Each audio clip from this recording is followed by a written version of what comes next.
So next we have the Amazon Basics Travel Packing Cube. So with this one here, it comes in about 4. I do love the breathable mesh material. So with that, you're going to be able to easily see which is in which packing cube. And again, this isn't a compression packing cube though, so it's not going to be able to compress clothes down.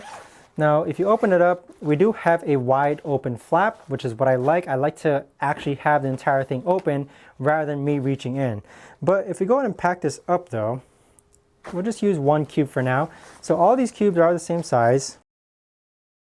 One of these cubes is able to fit about 4 days worth of clothes. Okay, so again, we got a couple of shirts in there, 2 pairs of pants, a pair of shorts, and a long sleeve. And this is what it looks like. Okay, so you have the breathable mesh material outside, which is great. I can see what's actually inside the bag. Zippering it up is really easy. You've got a handle up top as well.